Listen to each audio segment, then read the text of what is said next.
Hi guys, and welcome back to a brand new episode of Anime Podcasters.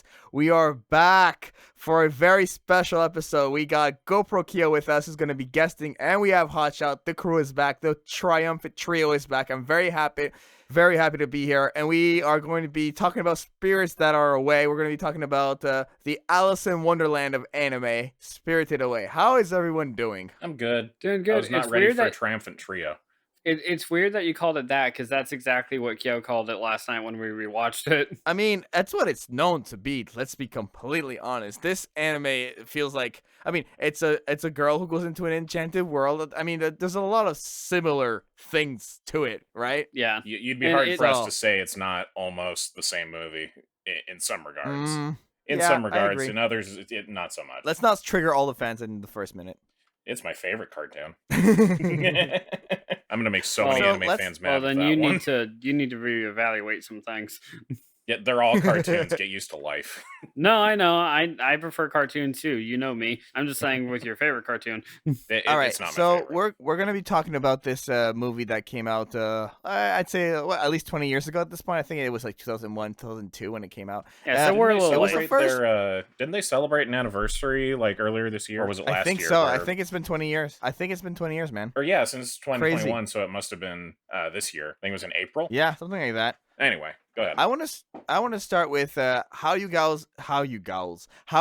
people found out about Spirited Away and your first impressions of the movie. Let's not even talk about characters or anything. Just initial first thoughts and how you came across it. You want to go first, Austin? Yeah, I'll go first on this one. I actually found it surprisingly through my sister. She had rented it one night, just out of the blue from Blockbuster, and me and her saw it together. And I liked it so much that even after she had moved out, I kept going back to Blockbuster and re-renting the movie. I must have re-rented it like 6, 8, 12 times, and then that's a very old-fashioned sentence, by the way.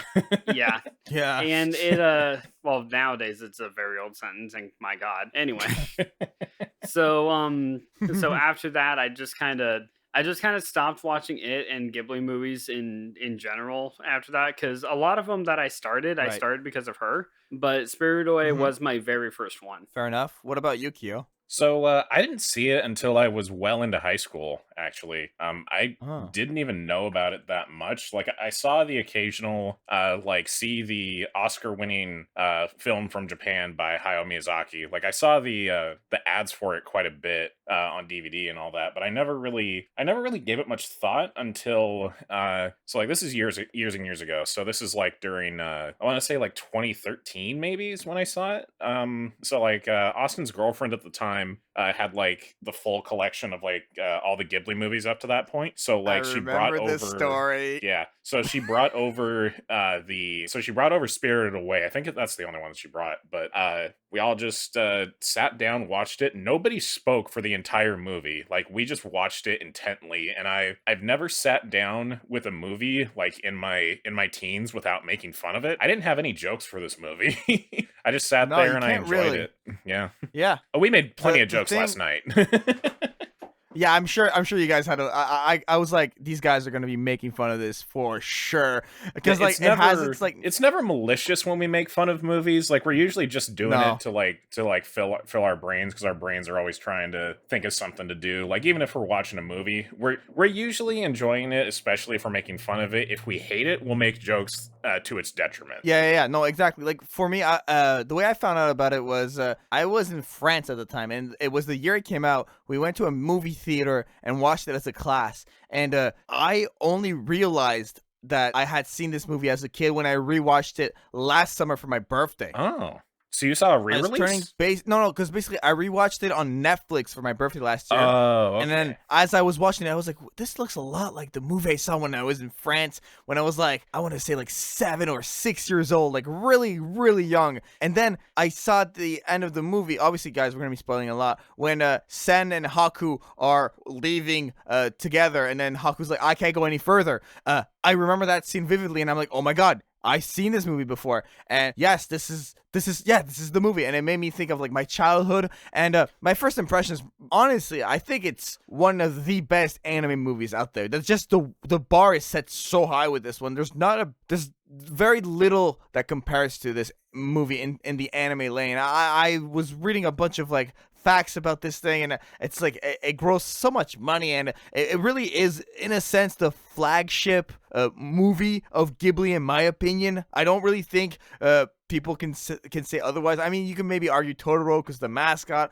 and everyone's got a personal favorite, but you know what I mean. Like, this one's always going to be arguable in terms of being the flagship movie of Studio Ghibli. What do you guys think about that? I'm actually curious. I have a question for you personally. So, like, having seen it when you're really young, did your opinion change of it when you saw it as an adult? Like, I'm sure you don't remember a whole lot of it as a kid, but like, do you remember what you felt towards that movie? Like, how it made you feel? Like, or just like what your thoughts were about it back then? I was very mind blown when I saw it as a kid. Yeah. I was so like, wow, look at all these colors and no face and these creatures and the fantasy and why are the parents becoming pigs and like all the information, just like I was not processing it at all in my brain. And then when I saw it as an adult, I was just, this is a very cute movie. I enjoy this. This is fun. You know, there's no bad emotions attached to this. Like, it's just a fun movie to sit down and watch, you know? That was the main big difference for me personally. Okay. I was just curious because for me,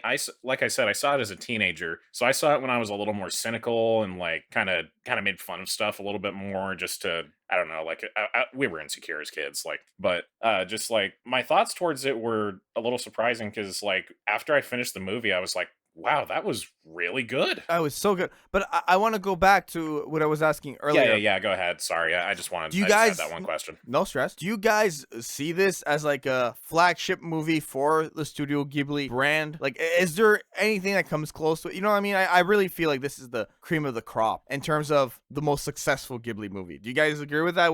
How do you guys measure that? Honestly, I do see it as a flagship, but a big reason for that would be because it was my first one, and it is the one that kind of like set the bar for Studio Ghibli after that. Right. But after that, I saw like a whole bunch of trailers for like Kiki's Delivery Service, and then Howl's Moving Castle and Castle in the Sky, and a whole bunch of those ones. But I think I'm gonna have to agree, just because it was my first one. When there's a flagship thing, like the one that really like sets sail, I really do want to say that it is Totoro, because the logo for the company is Totoro. But yeah, because it was my first one, it definitely lit a fire into me from mine, at least. Right. Okay, I see what you mean. I kind of want to just talk about the setting when we start out this movie. I don't want to do like a scene by scene thing here, but personally, when we start with like the summer day, and it almost starts out exactly like My Neighbor Totoro. You know, the family driving somewhere, and then they stop, and then nightfall occurs, and then there's a contract, and then what's her name? It's like Chihiro. Chihiro. Thank you, Kyo. Chihiro GoProKyo. No, okay. In all seriousness, when she has to like not forget her name, and when she gets thrown into that fantastic world, like, what were your guys' first thoughts when all of that occurred and all the characters started kind of, because the characters really pile on quickly here. She signs a contract, she meets this guy, she meets this person, she meets this crazy old lady. Like, it's just no face, you know what I mean? It just goes, it really immerses you into the world very quickly. It immerses you in, because it's like, yeah, you guys came to see a Ghibli movie. You guys did not come to see a girl with her parents moving, and that was really about it. You came for the weird, you came for the mystical, you came for the spiritual, and it throws us into that world like so hard, but at the same time, like, the setup for it is just parents eating a whole bunch of food that wasn't like theirs to begin with or anything. So like, once they start eating, and then Sen runs into Haku and everything and checks in on mom and dad, then it's just straight up mystical, like hard. Everything just happens to her, like you said, really, really fast. Yeah, what were some standout moments of like of that mystical, like, when you first get immersed into it? What was some stuff that just caught your eye? The scene that this doesn't happen until a little bit later, but the scene that always has stuck with me, and I've remembered vividly throughout, like, since the first time watching it, has been Sen washing the river spirit, and then like pulling the bike out and everything in the giant tub and everything. Basically, her first like real test of working in the bathhouse. That scene, I don't know why that scene of all things, but that has stuck with me throughout the entirety that I've known of this movie's existence. And then just the whole like the gunk and the junk and the pollution just being poured out of the spirit afterwards and everything. It was just, honestly, it was a little brutal to watch because you know it's coming out of somebody, but it was, I don't know, it just stuck with me. Remind me, that's when the river spirit, after all that gunk gets pulled out, that's where he starts tipping her with like all this crazy gold, right? No, that's No Face who tips her with gold. No Face. It's okay. So the river spirit is the one that like comes in like kind of looking like a blobfish, but he's entirely cake and. But doesn't he give her something? Yeah. Isn't there like some? Yeah. I don't think he does. He just says good job or good work or something like that. No. He gives her the little green ball. Oh, right, the medicine ball. Yeah, that's what it was. The medicine, I think, that she gives Haku. Right. That she gives Haku. Right, yeah. Okay, I'm like, I know it's not gold. I know that's No Face. I can't remember what river. It's like the whole point of No Face is that you're not supposed to take gold from him. The idea is that if you take the gold, it's bad luck, and so it feeds off your greed, and that's the whole point of like No Face like handing out the gold. It's sort of like it's sort of a test of greed, like how greedy are you, and how I don't know, like how pure is your heart, basically, which is why Chihiro never takes any of the gold nuggets, like, ever. Yeah, she keeps refusing. She's like, no, thank you, no. And she's so nice about it. She's like, no. And he just like keeps putting a bigger pile. It's like, no, I'm good. Please stop. This is enough. Which is a hell of a turnaround from like when we started. Because when we started, she was just like being a brat about moving into a new town and everything. Like she just had a sourpuss pout like that entire car ride. I mean, like she really did. The whole point of that is like, because like the thing that I always thought was like, it's not really she's not really being a brat until like she talks about her roses or whatever, because the moving to a new town, yeah. I can kind of understand being upset about that, because you're being pulled from your home and being put somewhere else. And as a kid, that's never no kid is ready for that. I didn't move until I was 20. I didn't leave my house until I was 23, and then I moved in with Austin. We live here now. So like for me, I'm an adult. I could handle that. But that's a kid that's being like pulled from like one side of the country to the other. Like they're probably a city kid, so like now they're in a countryside, and they're probably not used to that. Speaking from I mean, as a kid, when I moved, sucks. Yeah.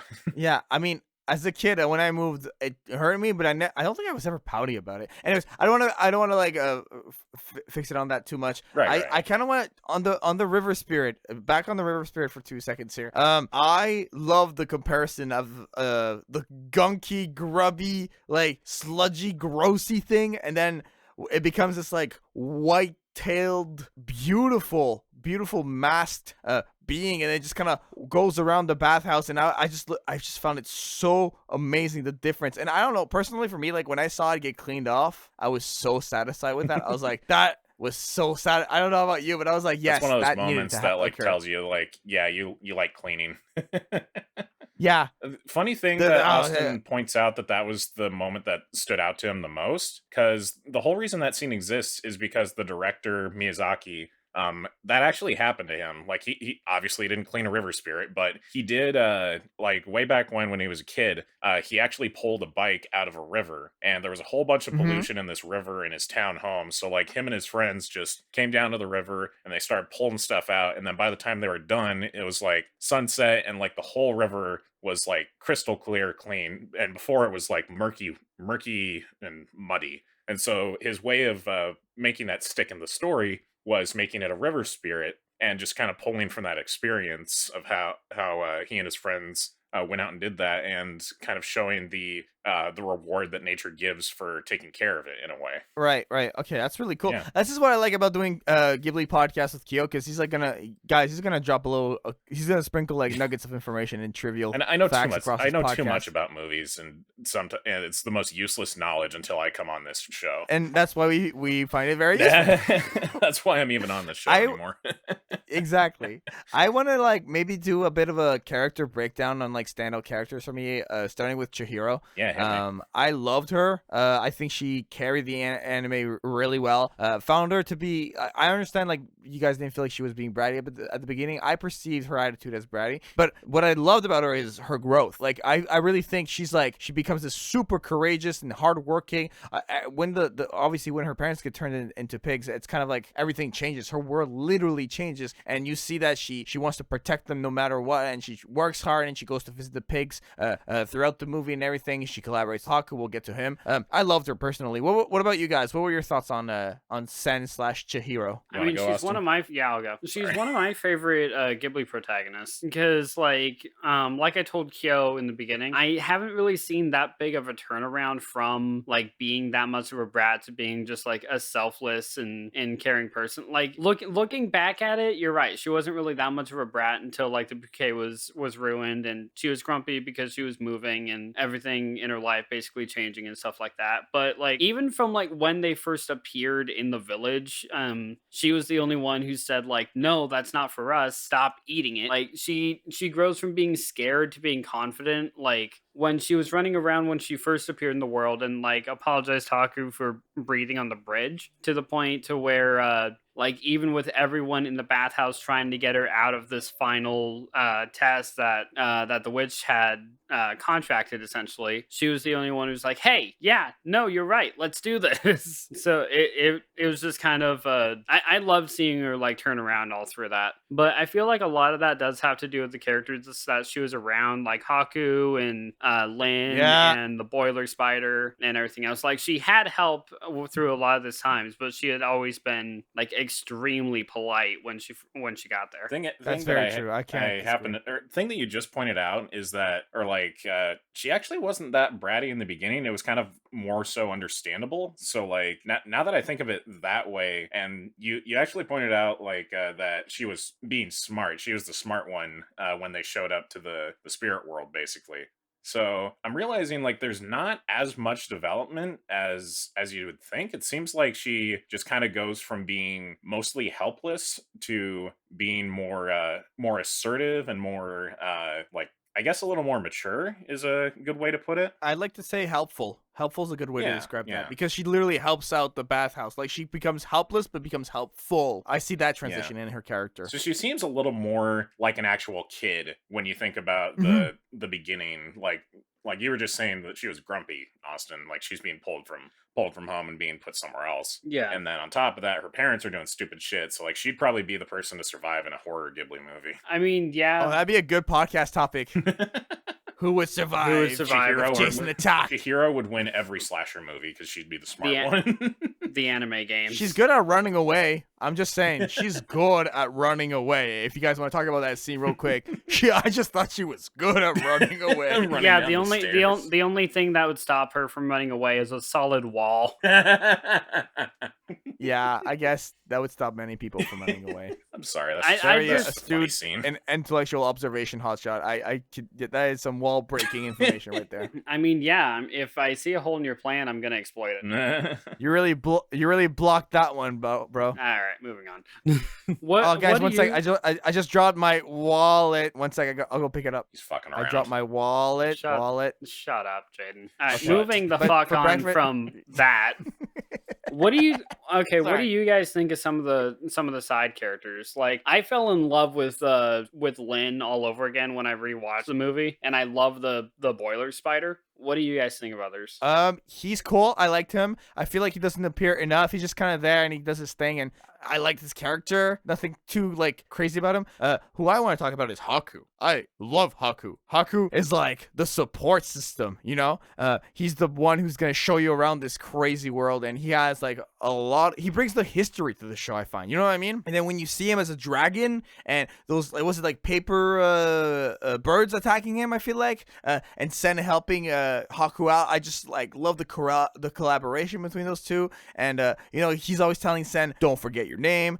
He has all these crazy cool abilities. I don't know. Personally, like, Haku was a standout side character for me. He's definitely not a main. I would say he's more a main supporting, character. I see him more as of a side because he supports Chihiro throughout it. Yeah, but if you go about it that way, then like the only main character is Sen. Like Haku is a main character. The story can't happen without him. That is what a main character really means. Let's see what my anime list says, okay? My anime list is not going to give you an answer. That's bullshit calling with stuff like this. Haku is a main character. Like if it calls Haku a side character and mom and dad main characters, yeah, no, that's bullshit. Haku is a main character. He's a co-main character. Yeah, co-main character. Guess what's in that? Main character. He's co-main. He's still main. He's chow main. And co. Alright, shut the fuck up. But the scene Hotshot just is walling up, man. The scene that sticks with me like the most with Haku, just because Haku's like expressions and everything that he says is like so deadpan and stoic, especially when he's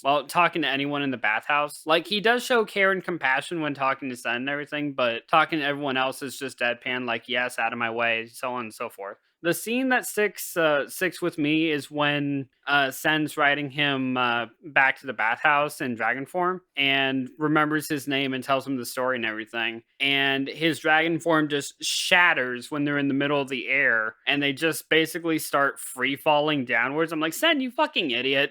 That is not the time to do this. I mean, that was one of the definitely a cool moment that he had. But I just loved when it was a cool moment and it was a beautiful moment, and I will not take that away from the movie. However, when you are literally thousands of feet in the air and dragon form disappears, that is not a good thing. It's a bad time. I agree. But also, you're being too rational about this. I mean, I know that's just where my mind immediately went when I'm like, wait, they're falling now. Sen, why? Everything else I can give the benefit of the doubt. It's just that. The character that I hate the most until he transforms is the baby. Oh my god, I hated the baby. The baby was so annoying and annoying. Very annoying. He does his job well, okay? I like him when he's a mouse. That's what I mean. Yeah, when he gets transformed into a mouse, he's actually kind of cute. But when the baby is like, play with me or I'll scream, and he's already like breaking Sen's arm and everything, and like, just completely he's squeezing whining. it, and the fact that he said, "I'm gonna break your arm," actually scared me when I first saw it. I'm like, oh god, please no. I did not want to see. I did not want to see any mutilation in my Ghibli movie. the one solid thing that I will give it, just because this brought me great pleasure, is like before we even see the baby, when Sen first arrives in the witch's office, and the baby just gives her a solid kick in the face, and then her hair is just like filled with wood and everything. Like that, I really liked just because I thought it was funny, but that wasn't because it was the baby kicking her. It was just because it was a solid punt or kick. Satisfying situation. It really was. I mean, you're like 15 minutes into this movie. You already know that you're dealing with the bad guy character, and the fact that they give you that satisfaction already is a great way to build the character a little bit. That speaking of her being the bad guy, like in the I even brought this up to Kyo when we rewatched it. Like in the climax when Sen sees through her trick and everything, she's so polite to her, like despite all the shit that she's put her through. Or you mean Sen? Yeah, just like thanks for everything, Granny. Like after calling her sister Granny and everything, she starts calling her Granny and like thanks her for everything before running back to her parents. And it's just like, no, this bitch was trying to kill you and trying to work you to death day one because you are human. Do not thank her. To be fair, all of the spirits threatened to eat her at one point, so... I mean, true, but at the same time, like, if you thank anyone, thank the Boiler Man, thank Haku, thank Lin. Like, the frog guy really hated her. Which one? Lots of frog guys hated her. Okay, all the frogs hated her, let's be real. Yeah. Like, especially I kind of like this, I kind of love this little guy, and I kind of hate him. I don't know why. That little frog that Haku first runs into when he's first bringing Sen across the bridge. Oh yeah. Like he gets trapped in a stasis bubble. A human, like he's the one that causes like the whole alarm and everything. And then he's the first one to get eaten by No Face. And this frog has been through some shit. He did not have a good day. No, he did not. He didn't have a good couple of days. Like this poor frog needs a vacation. But at the same time, I hate him, so it's fine. Why'd you hate him? What did he do? I don't know. I think it's just the fact that, like, well, I mean, granted, he geared the movie up as like, yes, hey, everybody, there's a human here. But at the same time, he geared the movie up. If it wasn't for him, like, they wouldn't have known Sen was human. Can I bring up one of my favorite characters and Yeah, go for it. spirits specifically? I want to talk about No Face. No Face is... You'd be hard-pressed to find ironically, somebody who doesn't like No Face, like design-wise or character-wise. He is literally the face of the anime, in my opinion. Yeah, I'd say so. I mean, That makes mask is sense. a very iconic design. His design, and I kind of mentioned this to Hotshot earlier. I want to talk about the animation and the design a little bit. Let's talk about the design of No Face, and then talk about No Face himself. All right, go for it. What are your thoughts as the visual friendly one here, Kyo? Talk to me about No Face's design and your thoughts on it. Honestly, the simplicity of it and the fact that it's not. I don't think it's based on like any existing masks. Because as far as I know, it's just a design that Miyazaki just drafted up. And honestly, like the simplicity of the mask, and then the fact that he's got just a black shadow body behind him makes him a really simple character to animate, but also a really unique looking character. Like the simplicity is half the fun, and then the I guess the simplicity of the mask is also half the fun, because like I actually have a piggy bank that you put like little coins in. So like you put it on this plate that No Face has, and it lifts up, and like his creepy mouth opens up, and he just puts the coins in his mouth. Oh my god, the coins in the mouth was so weird to me. No, that's a that's a piggy bank. He was I have. describing a piggy bank that he has. No, but like, wasn't there a moment where he like had a bunch of coins like come out of his mouth and he put it in his hands or something? Or am I remembering it I think wrong? that was the gold that he didn't he like Yeah, did he spurt the gold out of his mouth, or did it just come out of his hands? I think it was his hands. Now that I think about it. I think the thing you're thinking of is just like how gross the inside of his mouth is, and like how often he was like stuffing his face and putting people in his mouth. He's not like a Malicious. cute character, or like one that fosters like warm feelings in my tummy. You know what I mean? And he's just kind of like He's kind of like a here? child in a way, like just the way he carries himself. He feels like a child. Like he doesn't know that he's doing anything wrong, because as far as he knows, he's just trying to meet up with Sen because she was nice to him, basically. And like that, if that doesn't sound like something a child would do, like if they meet somebody nice at a playground, they'll probably follow that other kid that was nice to them. And that's just No, exactly. That's just kind of cute to see, like something that the thing is, like, it's weird how balanced his design is. Like, it's not creepy until he's fat and he's stuffing his face and all that. Like, he's not creepy until we start seeing his mouth and his hair and just like seeing him become a big gluttonous monster. But when he's just kind of normal, like when he first shows up, like despite the way that he like makes noises, he's not that intimidating, really. Like, not until he becomes like a big like hungry monster. No, exactly. Did you have any thoughts on No Face, Hotshot? I mean, he's always kind of he's always kind of creeped me out, but like, I mean, I've always loved the basic design of like a ghostly figure with just that face. But at the same time, just that face, like constantly watching Sen and everything, I'm just like, okay, yeah, you're a little weird, you're a little creepy. And then like Yo was saying, when he starts talking and like his mouth starts forming and like we hear him speak and he starts getting like all kinds of deformed, he got even creepier. So at the point to where like after Sen gave him the medicine ball and he started like yakking up everything and slowly turning back to normal, the entire train ride scene where he was sitting next to her, I'm like, you better not do anything. You better not do anything. Please don't do anything. That train ride stressed me out. I'm not gonna lie. That train ride, I was like, okay, it might just end with a train ride. It might just end with a train ride.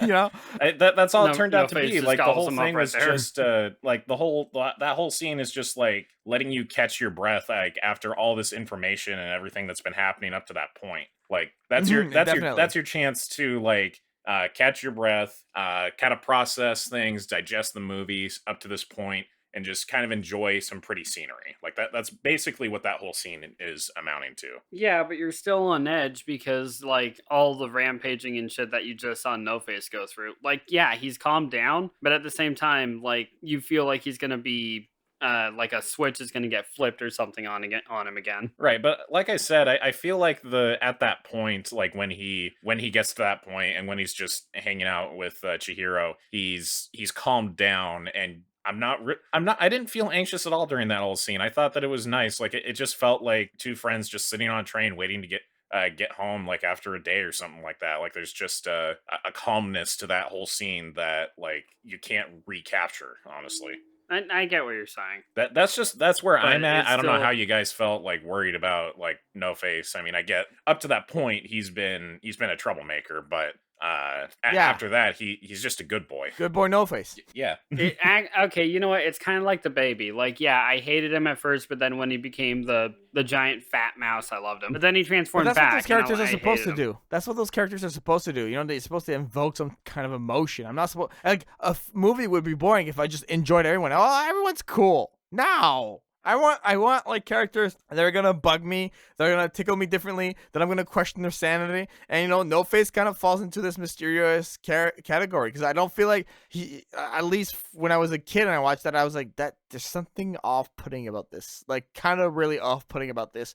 And then And you can't quite Sen's place it 'cause relationship you're a with kid, him. and then it's just like the fact like it's been like the whole movie, it's been back and forth with No Face, and that's kind of the whole point. Because I actually just did a quick Google search while you guys were talking about No Face, and apparently, like I said, it's not based on any actual mask in Japanese folklore or anything. It's just a sketch that Miyazaki came up with, and he said the whole point of it was so that you didn't know what he was thinking, so you can never quite read him right. So the whole point is that you're a little on edge, but you're also not quite, you don't feel like there's any malicious intent, you know? Yeah, I'm actually reading something on the design of No Face here on the Ghibli wiki. His physical appearance is taken from Bombix Mori, a silkworm.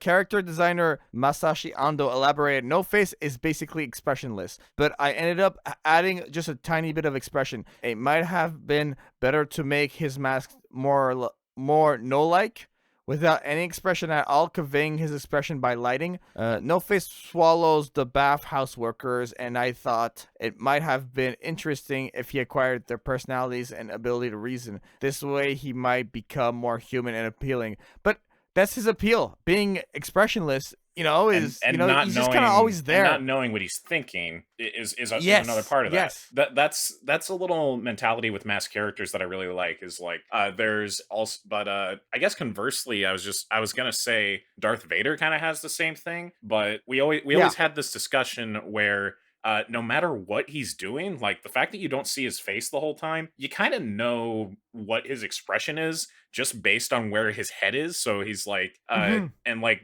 also the voice is so expressive that you kind of, he expresses himself perfectly. And conversely, No Face doesn't express himself that much until he gets to swallowing the frog, where he has a voice, and it kind of gives him a weird personality where you're like, this doesn't sound right, but it also makes sense that he would steal someone's voice because it's a magical world, you know. Like they got to do weird stuff like that to make keep it interesting. No, definitely. That's about all I have wanted- on No Face. Like pretty much like the way I would sum it up is I just love No Face in general. No, I understand that. I wanted to say, I'm forgetting her name, but the older lady who runs the bathhouse. What was her name?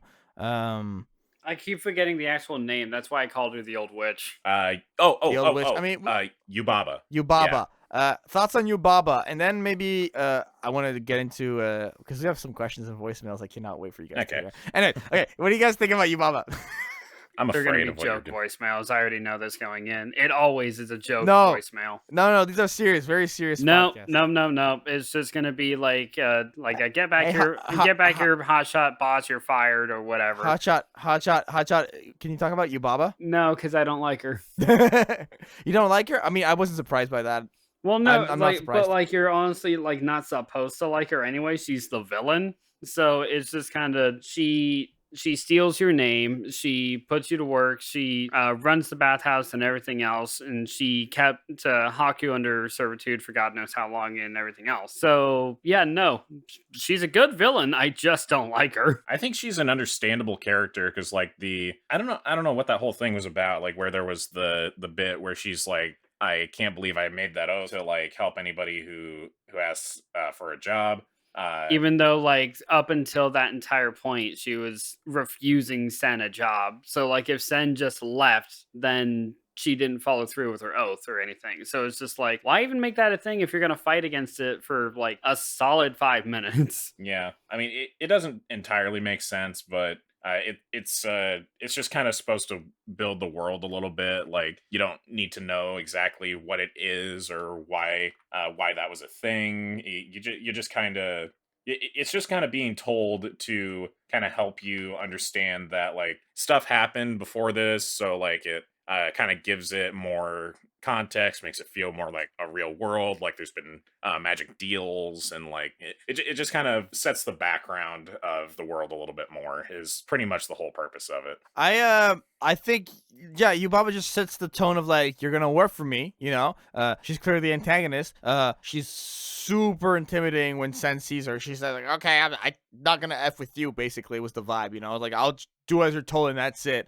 You know, and she kind of just sets the evil pace for the movie. Like, that's what I like about the plot, though, about this movie. Like, there's all these super different characters with different perspectives, and some are kind, some are evil, and I know it's a very generic way to say it, but Okay. I just like how everything's woven together, you know, and how the plot is served because of that. Go ahead, Hotshot. Sorry. There is one cool moment I remember with Yubaba. It was with her and Haku. It was after Haku reveals that her son has been taken, and her powers, like her hair flies out and her mouth is filled with fire as she like rushes forward and basically wraps her hair around Haku with her mouth of foaming inferno. The only upsetting part about that was that it lasted really short because Haku just deadpan, she's with your sister, and then he just completely fizzles out. And I'm like, that was cool. Why haven't you been doing that? You've just been a bird this entire time, and you could do that shit. Also, I love how what your reaction was when you noticed that like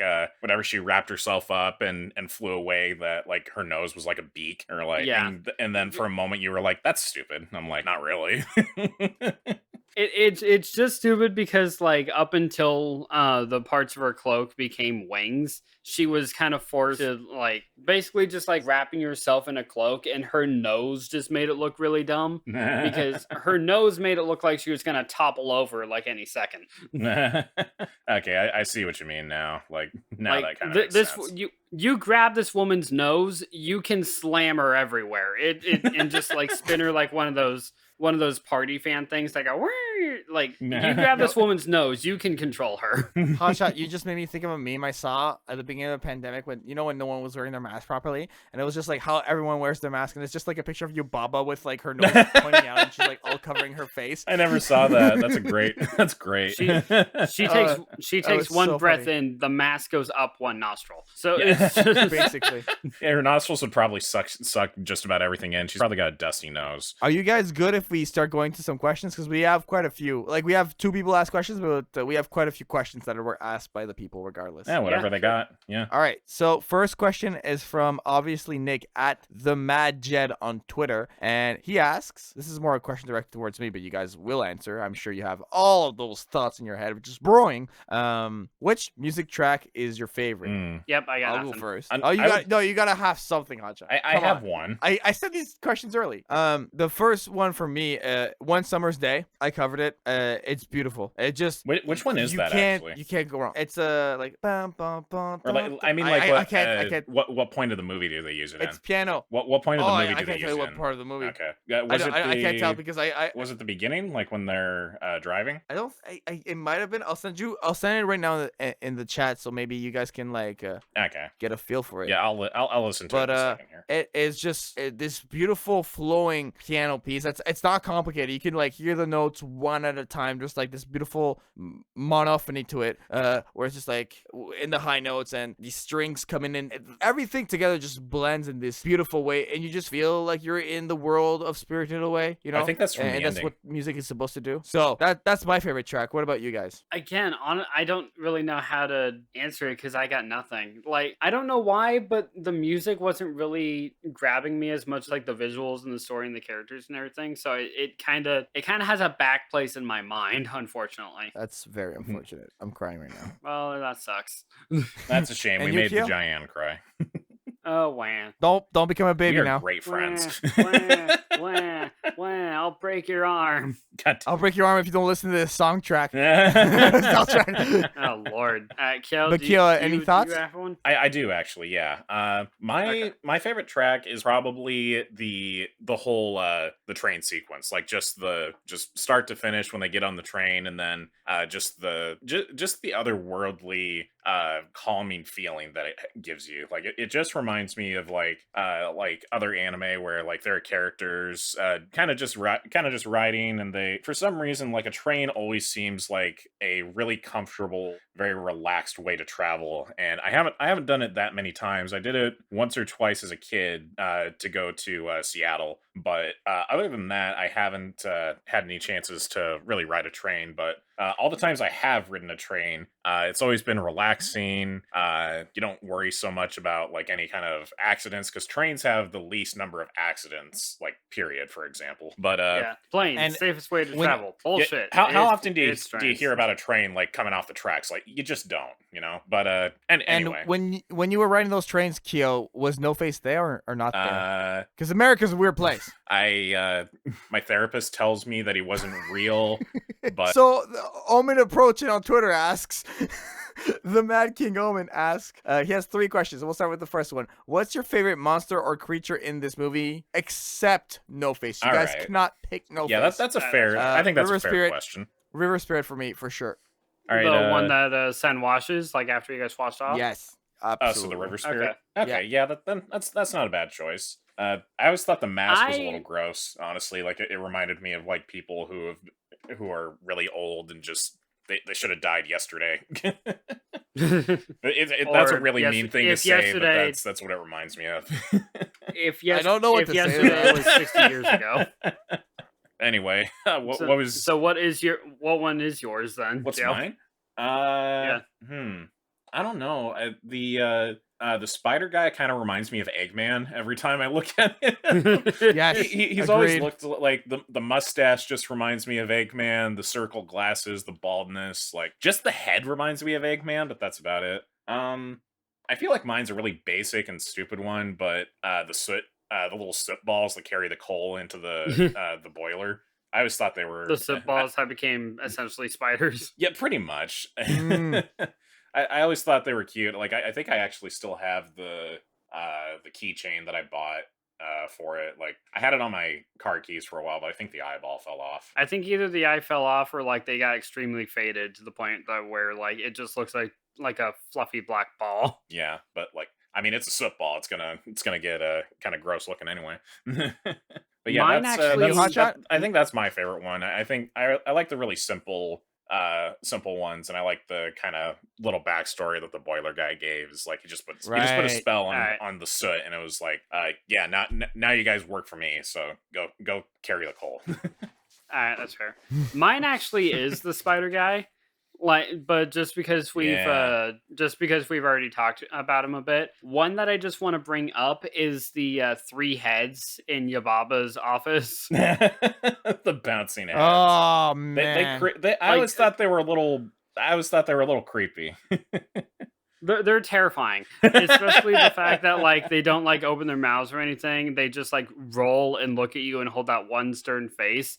Especially when they're transformed into the replacement for the baby, and then Yubaba breaks like part of the spell, and you just see the baby with the one of the heads for a face. It's terrifying. It's also a little disturbing to think that like as it was eating as the baby, and then like the second that it turns back, its mouth is sealed shut, like while it's shoving chips in its face, and then it's like, how does Yeah. this thing eat? Like, how does this thing live if it can eat?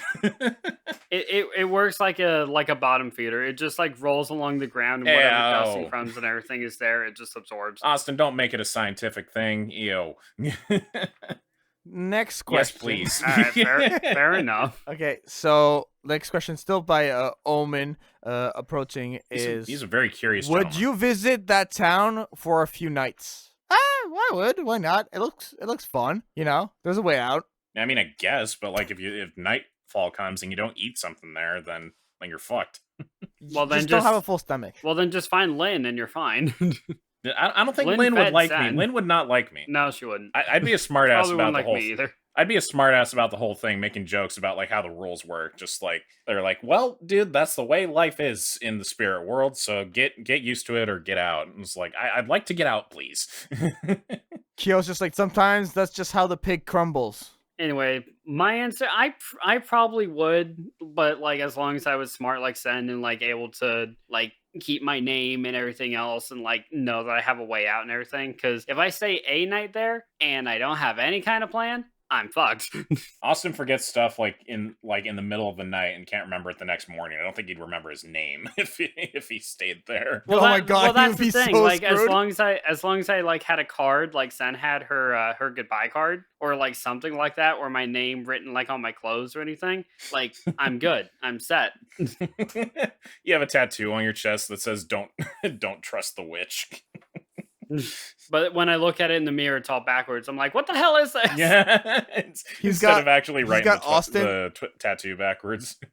He's got Austin tattooed on his knuckles. He's like, No, he's got his "Yeah, I'm Twitter. not gonna forget." No, he's got his Twitter handle on there. I Just just have called hot Caution on Ginger. one and shot on the other. Hot and Several underscores. Yeah.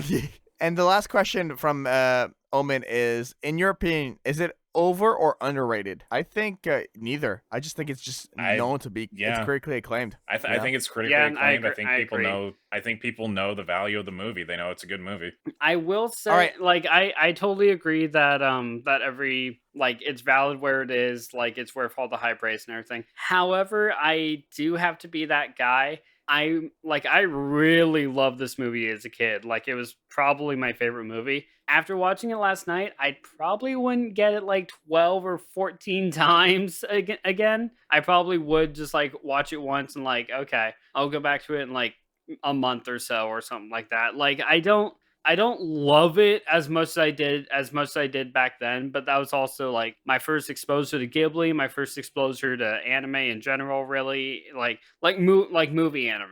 I mean, and it was just kind of like that first kind of jolt that got me. But like after I've seen so much of what I have seen, now I'm just kind of like, okay, go back on the shelf. I'll come back to you later. All right, let's get to these voicemails. 5, 4, 3, 2, 1. Yo, mic check. 1 2 1 2. Yeah, ACR, this is not a song that you're recording for Lunatic Rappers. We already dropped an album called Rise from the Fire, available on all streaming services right now. This is a recording for a question you're going to ask for the podcast where we're doing Spirited Away. Please ask your question. Oh, my bad, man. Yo, all right. My question for you is, why is No Face a Dark Spirit? What crime did he commit? That's the question. What crime did he commit? Peace out. What did he do? What crimes did he commit? Cannibalism. I'm referring to my I'd believe it. I'm referring to my Studio Ghibli experts here. GoProKyo, the trivia machine. I don't know. They didn't get. Nobody told me No Face's backstory. I didn't go to Miyazaki's office and be like, "Hey, where'd he come from?" It was like, "All right, I don't know." He went to a restaurant, yeah. he ate some food, he paid in gold. The restaurant liked it so much that they kept making food, and so did other restaurants to try and get his business in gold until he ate them. I'm reading here cannibalism. He just Yeah. said cannibalism. I don't know. And then what is the other one? I found this weird wiki page. Murder? Theft and stalking. Okay. Cannibalism, theft and stalking. Okay, that's what he did. I mean, yeah. Not a it good makes guy. sense. I mean, he stalked Chihiro for most of the movie, so Yeah, and the first thing I said was cannibalism. So yeah, no, we got it. All right. Next guess Austin was voicemail. right. There you go. another There one- you go, ACR. He ate people. That was his crime. Also, ACR brought up a really good point about the new album. You guys should go stream that. Anyway, shut up. It's his channel. he can voicemail promote. 005. Yeah, whenever whatever. you guys are ready. All right. Are you guys I'm ready. downloading all good? Yeah, I'm set. I did, yeah. I put it in. I put it in a queue now. I'm set. 5, 4, 3, 2, 1. Hey guys, why is the radish spirit just a big advertisement for Pizza Hut?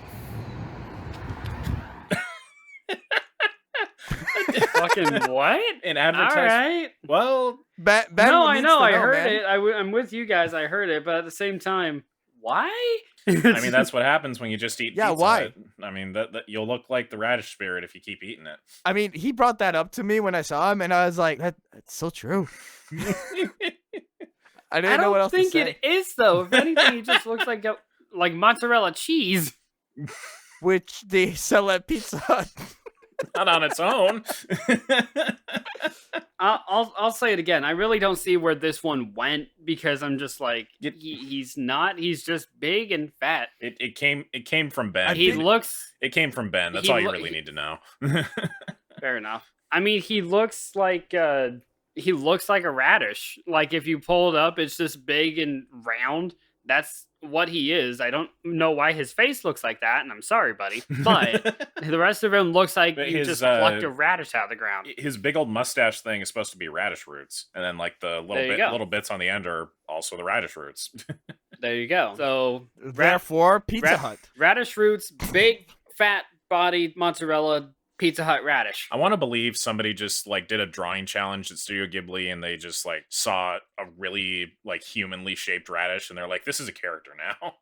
Also, just so everyone knows, this episode's not sponsored by Pizza Hut. I wouldn't let it be sponsored by Pizza Hut. I can't stand Pizza Hut.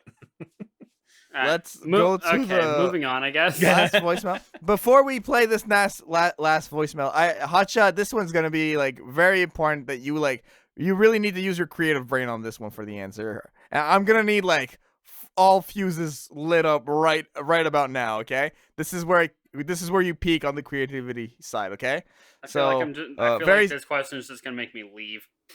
All right, so it's We 5, hear the door. We know 4, why. 3, 2, 1. Hotshot, I got a question for you.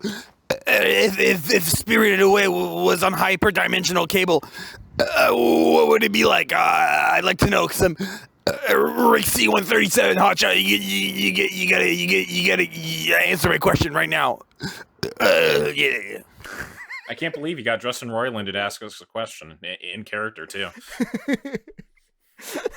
I think the question's really good. I'm not gonna lie. It's an I interesting. don't know. I don't like that guy. I'm not gonna answer his question. He's kind of a dick. If hyperdimensional cable and Spirited Away, kind of, I feel like that's interesting. Like, what's what the are your weird? thoughts Like, on what's the that? weird thing that the show would do with it? Like, how would they change it? Yeah, Hmm. yeah. We would make Sen into a giant mouse. No Face would be an ogre. Lin would also be a mouse, and the spider would be a normal human being. I'm wondering. This is why we we ask you questions. I'm wondering what the spider guy would look like sitting on his block up there. Like, is he sitting on his knees? He would just and have. how is he getting? He would have how a is he grabbing the stuff from the? I'm from about all to those answer that. How's he grabbing stuff from all those areas back there? He would have a cowboy hat, a cow leather vest, and a lasso, and just keep lassoing open the drawers. He is incredibly skilled with this laser lasso because it's in Rick and Morty, because fuck you. So it just loads up, curves, and just scoops out everything as he's just basically using two arms as noodles and just flinging lassos around everywhere. All right. Then.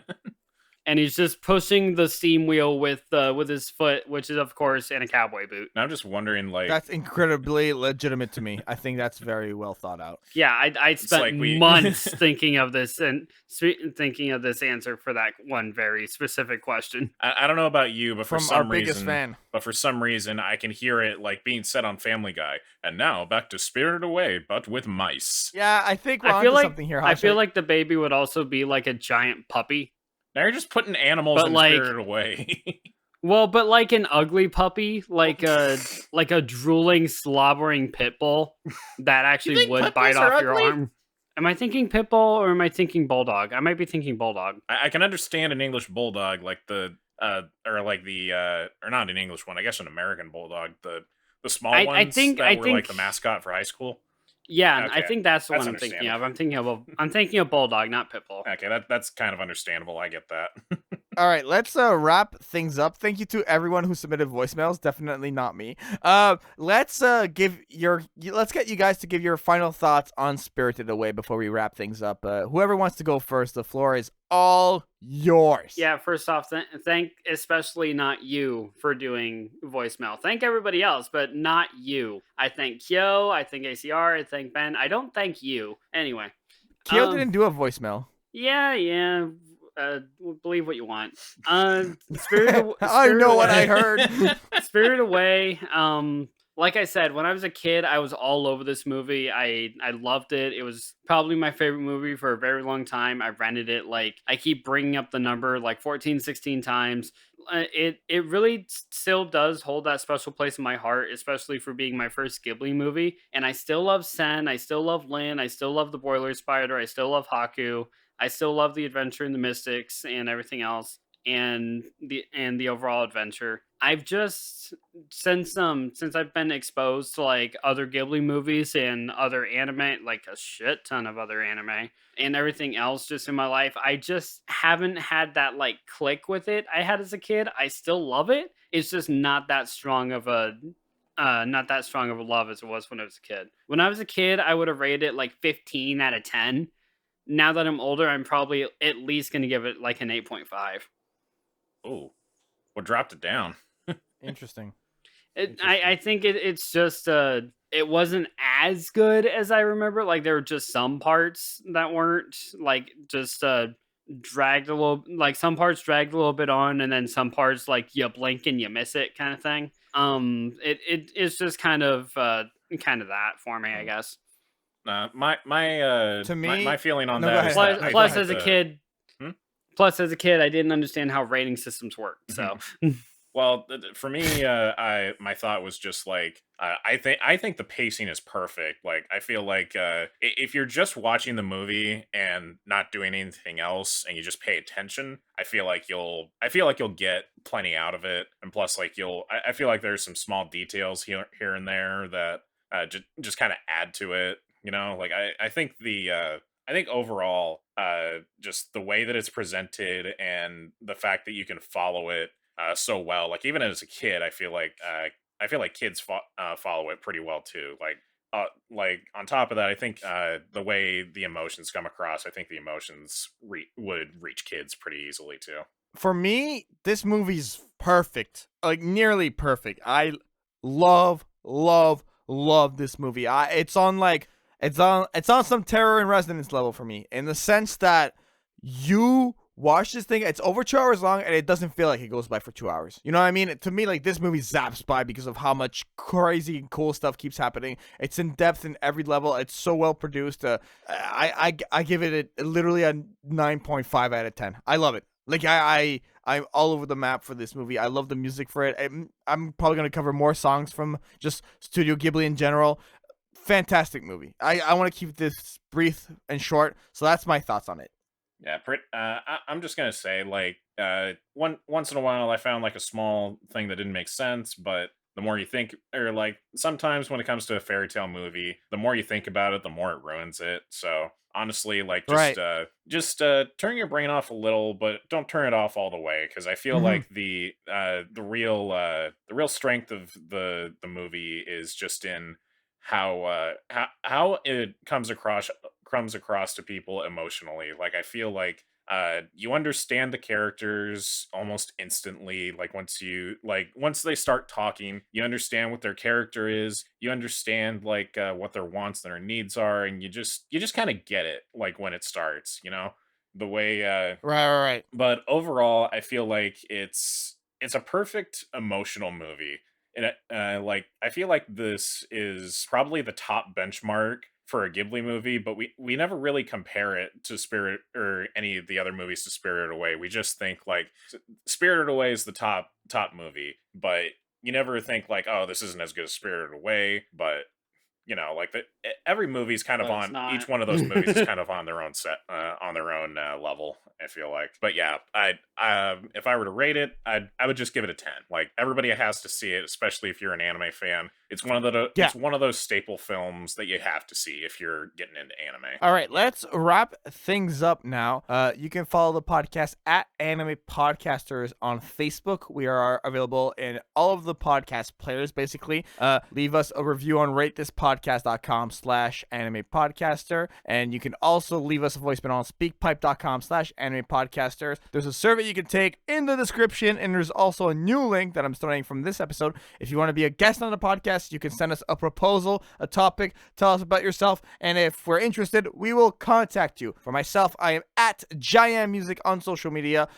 You can subscribe to the YouTube channel for video versions of anime podcasters and some anime covers and remixes and original music that I'll be dropping this fall. Very excited for all the projects coming up on the channel, and we have a very exciting topic coming on. We're gonna have some great guests. We're coming back with guests in October, November, December. I'm telling you guys right now, we're gonna finish this year strong. So that's everything for me. And also, if you guys want early access to the podcast, if you pledge literally a single dollar to patreon.com/JaianMusic, you will get the podcast episodes as soon as they're done edited, and I always post them a few days before the episode release, just for $1 a month. It's not bad. All right, Hotshot, where can people find you? You guys can find me right here on Giant Music channel on Anime Podcasters. I am a regular because I'm a co-host. Why the fuck did I say that?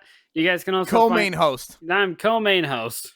You guys can also find me over on my channel, Hotshot Ginger, where I do the other podcast, PonsuCast, with GoProKyo over here, where we dive into things that Jaden doesn't want to sully his hands with.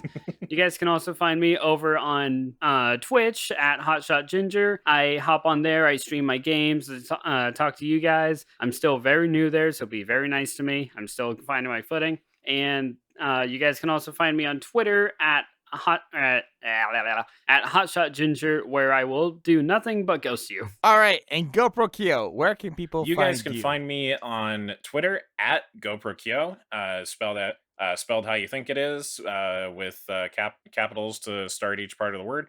And if you guys want to follow me, right now my Twitter is probably the best way to keep up with what I'm doing.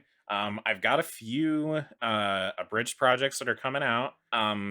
Since I just got out of the hospital a week ago from having COVID, I spent a week in the hospital being sick, and now I'm finally back and I'm catching up on some stuff. So the video projects are coming out soon. I know I keep saying soon, but production stuff eats up a lot of my time, and work eats up a lot of my time. But I'm not at work right now, so you guys should expect some stuff before the year's out. You can find me on YouTube. Perfect. So, yes, everyone's links will be in the description. It. It's good to be back. It's good to be here. And so for myself, GoProKyo, and Hotshot, this has been another episode of our show.